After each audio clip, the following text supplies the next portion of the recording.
안녕하세요. 미국 주식하는 임견입니다. 오늘 미국장 한번 보겠습니다. 구독과 좋아요 부탁해요. 오늘 시장은 소비자의 경기 인식이 엇갈리는 경제 지표가 나오며 투자자들은 눈치를 받고 다음 주 잭슨홀에서 열리는 연준의 심포지엄과 파월 연설에 주목을 하면서 3대 지수는 혼조세로 마감을 하는 모습을 나타냈는데요. 이에 지금 시장은 인플레이션이 다시 재발할 가능성이 보이며 매파적 인하가 될 수 있다는 전망도 나오지만 그럼에도 파월은 다음 주 열릴 잭슨홀 발언에서 당연히 신중한 태도를 취할 것이고 여전히 지속적인 물가 압력이 다시 높아지고 있지 않은지 확인을 하기 위해 최소 한 번 더 인플레이션 지표를 보고 싶다고 말할 것이라 생각이 드는데요. 이로 인해 나스닥은 이번 주 7월 소비자 물가지수 CPI가 걱정했던 것보다 좋게 나오자 이틀 연속 신고가를 기록했고 그리고 이러한 시기 9월 50bp 인하 주장까지 확산이 되면서 증시는 또다시 신고가를 달성하는 모습까지 보여줬습니다. 그러나 14일 발표된 7월 생산자 물가가 달아오르는 분위기에 찬물을 부었고 이제 관세 부담이 전가되는 모습이 나타나면서 3년 만에 가장 높은 수준으로 PPI가 오르는 모습을 보여줬는데요. 이에 지금 시장은 무엇보다 9월 금리 인하가 기정사실로 인식이 되고 있어 단지 이번 주 초 금리 인하 가능성이 90%는 넘었지만 현재는 84% 수준에 머물고 있고 이에 우리의 다음 주 관전 포인트는 다가오는 10월과 12월 금리 인하를 도대체 몇 번을 할 것인지 그리고 이 두 기간 동안 금리를 2번 아니면 한 번만 인하를 할 것인지에 대해 증시가 움직일 것이라 생각이 들며 만약 파월이 9월과 그리고 10월 그리고 12월까지 금리 인하에 대한 가능성을 밝힌다면 증시는 또다시 상승의 흐름을 이어갈 가능성이 높다고 할 수 있죠. 이에 저희 생각은 이렇게 지금 금리를 한 번 내리든 그리고 2번 내리든 통상 미국은 금리가 내리는 동안 좋은 주식들은 계속 올라가는 모습을 보여줬기에 만약 조정이 온다고 하더라도 우리는 그렇게 이전보다 큰 조정을 겪지는 않을 것이라 말씀을 드립니다. 이 기관과 투자자들은 왜 이렇게 금리에 집착을 하는 모습을 보이냐 하면 과거 1980년부터 따져서 S&P 500 지수가 역대 최고치에서 2% 이내에 있을 때 금리를 내리게 되면 이후 12개월 동안 상승 확률은 무려 100% 그리고 평균 수익률은 13.9%를 기록했기에 이 같은 많은 금리를 내리면 무조건 증시가 오른다는 말로 결국에는 이 같은 과정에서 우리는 더욱더 좋은 주식들을 선별을 하면 그만큼 시장에서 수익을 더 가지고 갈 수 있다는 뜻으로도 해석을 할 수 있기에 이러한 과거 데이터만 보더라도 미국 증시는 금리가 내려가는 모습을 보이기만 하면 그러한 결과는 증시 상승에 곧바로 연결이 된다고 할 수 있습니다. 이 엔비디아는 이날 1% 가까이 하락을 하면서 180달러까지 내려왔고 장중한 때는 178달러까지 내려가 살짝 흔들리는 모습을 나타냈는데요. 이로 인해 엔비디아가 이날 하락을 하게 된 주요 배경은 트럼프가 다시 반도체 관세율을 300%까지 끌어올릴 수 있다고 말했기 때문으로 이처럼 지금은 일주일 만에 관세율이 당초 제시했던 것보다 3배나 높아질 수 있음을 시사했기 때문에 이로 인해 엔비디아 주가가 다소 하락을 하게 된 주요 배경이 될 수 있었다 할 수 있죠. 그럼에도 불구하고 현재 엔비디아는 여전히 중국에서 강력한 수요를 보여주고 있기에 전혀 지금의 상황이 문제가 될 것은 아니라 할 수 있는데요. 이에 최근 딥시크는 차세대 모델 출시가 지연되는 이유로 하웨이 칩을 훈련에 사용해 성능을 제대로 내지 못했다고 밝혔고 이로 인해 이 같은 현상으로 성능 불안정과 칩 연결 속도 저하 그리고 소프트웨어 호환성 문제 등이 지금 딥시크의 이슈로 올라오고 있기에 지금 시장은 결국 엔비디아 그리고 엔비디아에서 가장 성능이 높은 칩셋들을 결국 인공지능에 적용을 해야 된다는 것을 우리는 알 수 있다 말씀을 드립니다. 그리고 결국 이러한 중국의 정책으로 인해 하웨이 역시 어느 정도 성능에 대한 퍼포먼스가 올라올 것이라 생각은 하지만 지금은 엔비디아 성능을 결국 뛰어넘을 만한 칩셋은 보이지 않기에 엔비디아 주가가 떨어진다고 하더라도 저는 큰 이슈가 아니라 말씀을 드리는데요. 그리고 앞으로의 시장은 이렇게 중국 그리고 대부분의 국가에서 소버린 AI라는 정책을 펼치기에 현재는 엔비디아 칩셋이 없어서 못 판다고 해도 과언이 아니라 할 수 있습니다.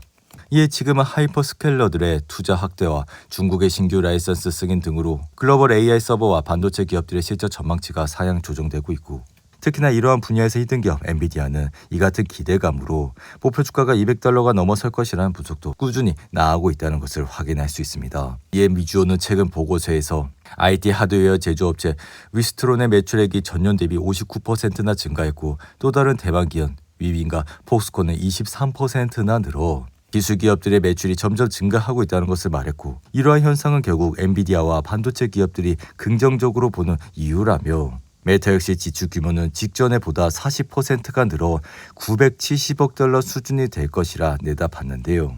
이에 이를 근거로 미주오는 엔비디아에 대한 목표 주가를 종전 $192에서 $205로 올려잡았고 엔비디아가 이렇게 목표 주가가 계속 오른다는 것은 긍정적인 모습으로 볼 수밖에 없다는 뜻으로 해석을 할 수 있습니다. 이에 몇 년 전부터 엔비디아를 꾸준히 모아가자고 말씀을 드렸고 지난 몇 년간 엔비디아를 꾸준히 모아가셨으면은 지금 엔비디아가 이렇게 주가가 크게 올랐으니 전혀 걱정을 하지 않고 엔비디아를 바라볼 수 있다고 생각이 들기에 그렇다고 해서 지금 엔비디아 주가가 정말 너무 많이 올랐다.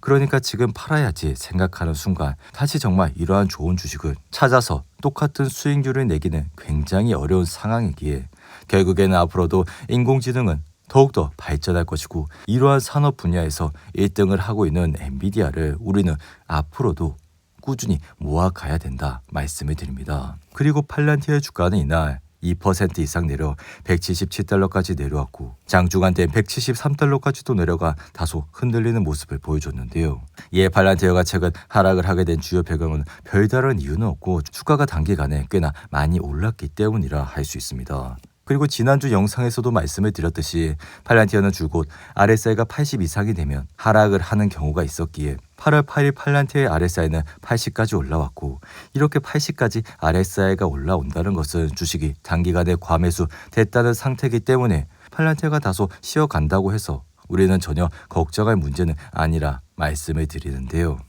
이로 인해 팔란티어는 올해 140% 가까이 폭등을 했고 트럼프 행정부가 미국에 들어서고 AI 투자가 계속 늘어나면서 당분간 승승장구할 예정이라 현재 포워드 PR은 300배 가까이 되지만 이러한 높은 밸류에이션에도 불구하고 팔란티어는 여전히 실적이 굉장히 잘 나오고 있다고 할 수 있습니다. 하편 지금 시장에 가장 핫한 주식으로 떠오르고 있는 것은 미국 보험사인 유나이티드 헬스라 할 수 있는데요. 이러한 이유는 최근 워렌 버핏의 버크셔 해서웨이가 유나이티드 헬스 지분을 대량 매수를 했기 때문으로 유나이티드 헬스는 이날 12%까지 상승을 하면서 5년 만에 최대 1일 상승폭을 기록하는 모습까지 보여줬습니다. 이에 버크셔는 이번 지분 취득으로 포트폴리오에서 아마존과 콘스텔레이션 브랜드에 이어 18번째로 큰 보유 종목이 됐고 이에 유나이티드 헬스는 올해 들어 약 50%나 하락한 상태라 이러한 이유는 최근 의료비 상승에 대한 여론 악화로 어려움을 겪고 있기 때문으로 또한 현재는 메디케어 청구 관행에 대한 미 법무부의 조사까지 받고 있는 상황이라 할 수 있습니다.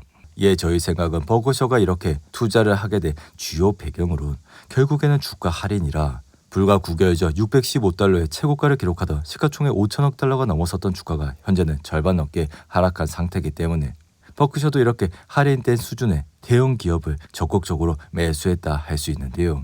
이에 우리 구독자분들이 버크셔의 강점을 보고 투자를 하는 것도 좋은 생각이지만 저희 생각은 이러한 기업에 장기 투자를 해야만 주가는 오를 것이라 생각이 들며 단기적으로는 유나이티드 헬스가 가입자 수와 그리고 환급, 수익성 측면에서 변동성이 굉장히 클 것이라 예상이 들어 결국 우리 구독자분들은 우리만의 투자 방식 그리고 앞으로의 시장에서 인공지능이 얼만큼 발전하는 것을 주목을 하고 꾸준히 투자를 해야 된다고 말씀을 드립니다. 그리고 테슬라의 주가는 이날 하락을 하면서 $330까지 내려왔고 사실 지금 테슬라는 주가를 올릴 만한 별다른 호재는 없어. 그리고 지속적으로 말씀을 드렸듯이 우리는 이렇게 박스권에 있는 주식을 투자를 하는 것이 아닌 결국 상승을 하고 매출 고르고 그리고 돈을 버는 그러한 기업을 투자를 해야 된다 생각을 하기에 앞으로도 인공지능 1등 기업에 적극적으로 공부를 하자고 말씀을 드리는데요. 이에 테슬라가 이날 하락을 하게 된 주요 배경은 캐나다 판매가 급감한 것으로 나타났기 때문으로 테슬라는 올해 들어 차량 판매는 전체적으로 14%나 감소했고 그런데 올해 상반기 캐나다 판매량은 67%나 급감해 이는 머스크에 대한 반감은 물론 미국과 캐나다가 관세를 두고 심각한 불화를 빚고 있기 때문에 결국 테슬라에게도 큰 영향이 끼치고 있다는 것을 확인할 수 있습니다. 오늘도 8분이 넘는 긴 영상 끝까지 시청해 주셔서 감사하고요. 가시기 전에 구독과 좋아요 잊지 마시고 그럼 저는 다음 영상에서 찾아뵙겠습니다. 감사합니다.